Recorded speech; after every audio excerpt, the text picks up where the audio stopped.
So today we're working on gaps on the front end, same as we were the last time, only now we're going to be putting the hood on, checking a few more body panels to make sure that we're lined up, and then we're just going to start welding the front clip in just so that we can get something done on this Bronco. And then we're going to switch our attention to the tailgate, which we put on the other day, and it's a little bit tight, so we're going to adjust that out as well. But first we got to get the hood on.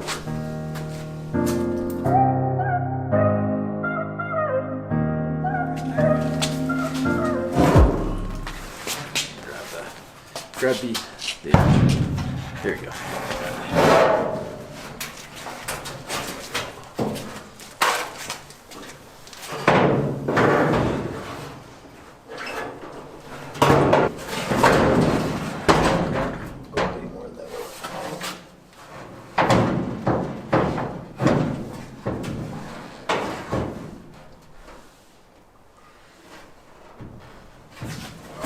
This thing all the way. We're not going to be able to do it with the garage door the way it is.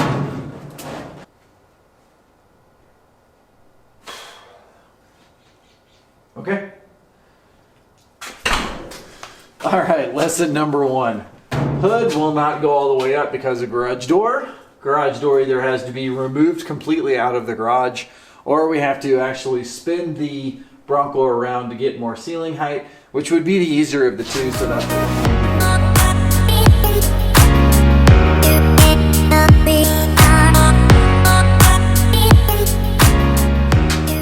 easier than removing the garage door.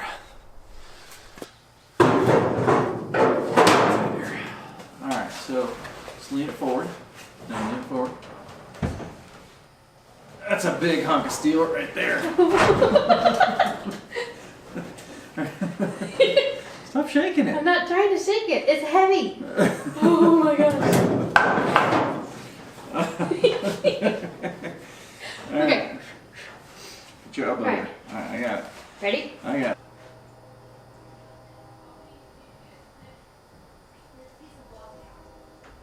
it. This is what I have to deal with. Lord disgusting. That would be you.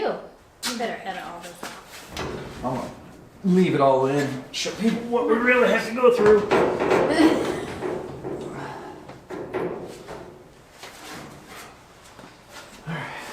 Lift it ever so gently. Oh my dippy. Lift it again.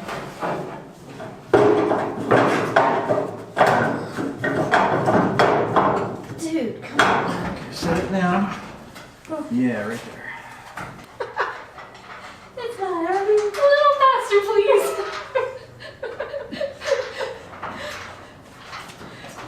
Hold it. You don't have to hold it up. Just hold it up.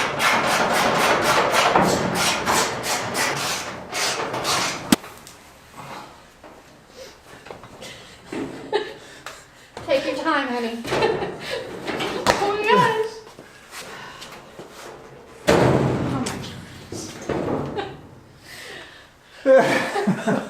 Oh, you guys are wimps. You go. Make sure you get help now while saying that. Thank you very much for helping us. Hey, baby. I made my mess. Is there anything else you need? No, no. Yeah. Just cookies, thank you. Okay. Yes! Cookies. He just I love wants, helping you guys. he just wants cookie dough. Alright. So. Alright, hood is on, but it has not been adjusted or shimmed or anything at this point. So now we just got to get it straight. So too tight on the passenger side, huge gaps in the driver's side. So obviously I've got to move it around and get it straight. So that's what I'm gonna do.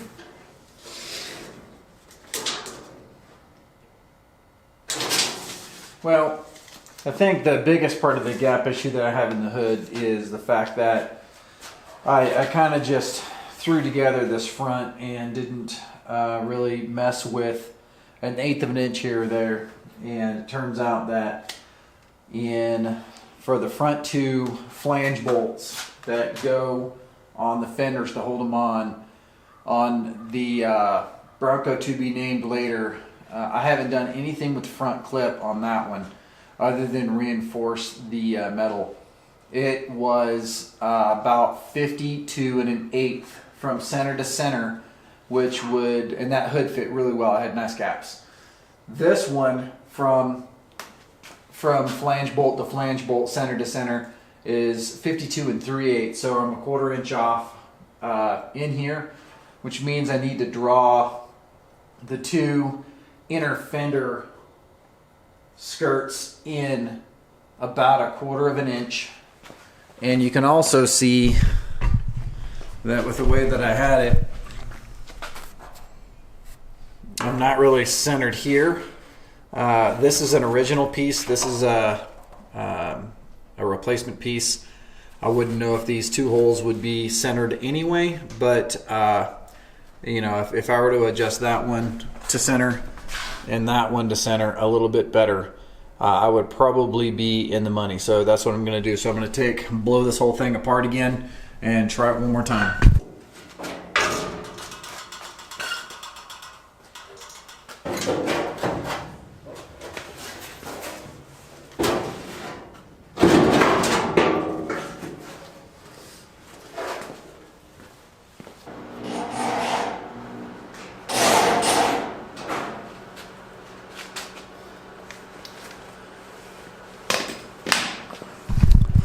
All right. Yeah, that is better. It needs to be a little more centered, but I think that's about 1/8 inch closer. And then if you look down here to right there, this little, obviously that's buckled because this is shoved in this way, buckling this. So I'm gonna have to push.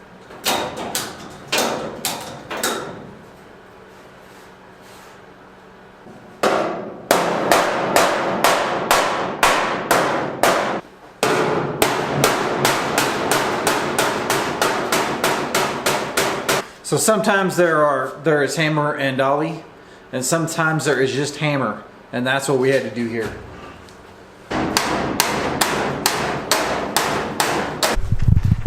And so I think what I had there, I haven't tried to refit the hood yet, but obviously where my hole is centered, right here, and you know, this is relatively straight. When I was starting to put this together, I think I threw it together so fast that I didn't notice that when the cowl and this side skirt was welded in right here, that it was still kind of flanged out just a little bit. And then when I added everything in here, it basically bulged out the sides. So then when I put the fenders on, the fenders were too far out. So I hammered in this section flat again. It's relatively flat. Relatively flat, although I won't know until I weld it in. So I'm going to stick the hood back on and the fenders and see what happens.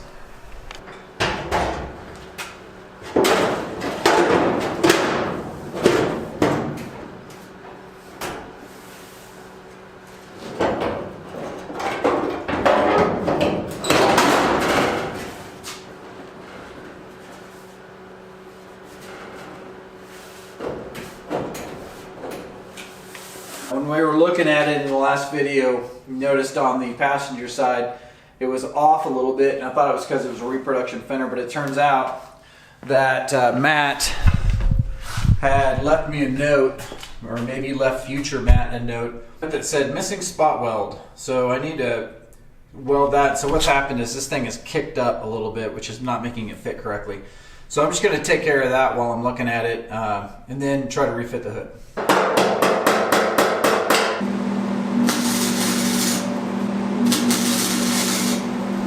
All right, got that good and welded. Slide it back on here again. All right, well, so we're gonna continue on this, but I gotta have some food first. We're gonna be having steak tonight. I love steak and potatoes and jalapenos. So I'm going to show you why I stopped cooking on a grill for steak and why I started cooking in cast iron. Let's go show you real quick. All right, so we switched to the kitchen now, and we have to take a break from the Bronco and try some stuffed jalapeno peppers with cheese and bacon bits. Those are good. My beer. This is mine. My beer. Where's my beer? I don't know, but this is mine.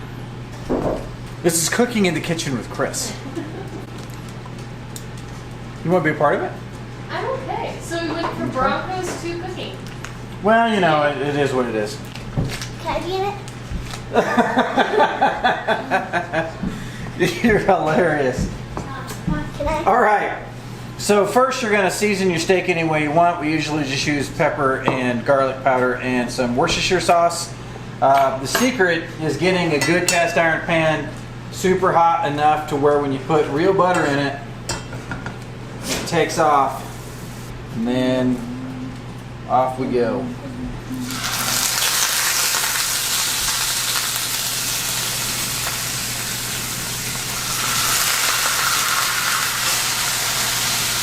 Make sure you turn the oven on 500 degrees because we're going to finish it and we're going to sear them on both sides, and then we're going to stick them in the oven for about 5 minutes for a medium rare, actually 4 minutes for a medium rare steak.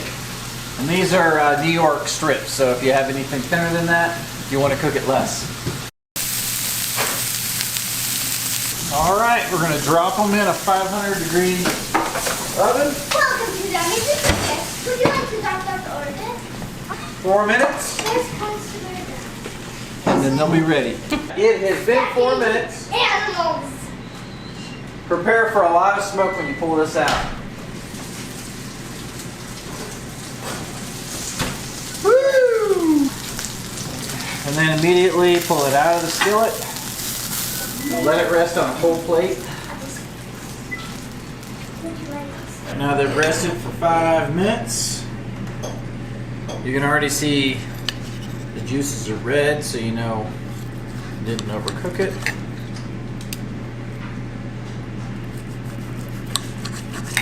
Beautiful medium steak.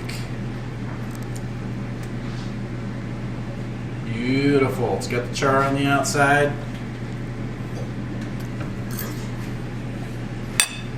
Amazing! Just when I thought that I was sunk, there's another shim for the hood. Nice and cad plated. Thanks, Matt. I'm going to slide again. That'll be 2 shims on this side. I mean, we don't know until we try, right?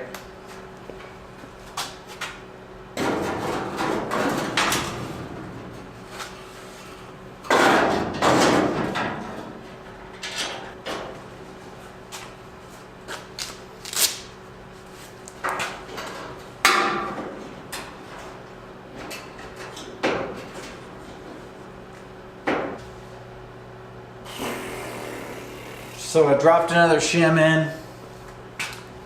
So now I've got 2 shims on this side and no shims on this side. And I still have a 3/8 inch gap there and a 1/4 inch gap there. And that one is fairly straight. It is narrower at that end towards the door, but I can adjust that, I think. But this end is, I mean, that looks perfect to me, but obviously this grill is fixed in width, so I just need to just change that gap just a little bit on this side, and I think I probably got it. So if you guys have any feedback on how I can fix this gap on here, I have not welded in the side skirts, or I should say the fender skirts, or the front tubs, or the radiator support. None of those have been welded in. They've been screwed in, and that is just so that I can make sure that all this fits upright. I don't think any of that has to do with this gap, although I could be wrong. The radiator support is centered. Checked it twice. The distance between the fenders is obviously right on because it matches the grill perfectly. Maybe I need 3 shims in this side. 3 shims? If I put 3 shims in this side, I feel like I should be able to, I don't know, have a giant gap on this side. I mean, right now,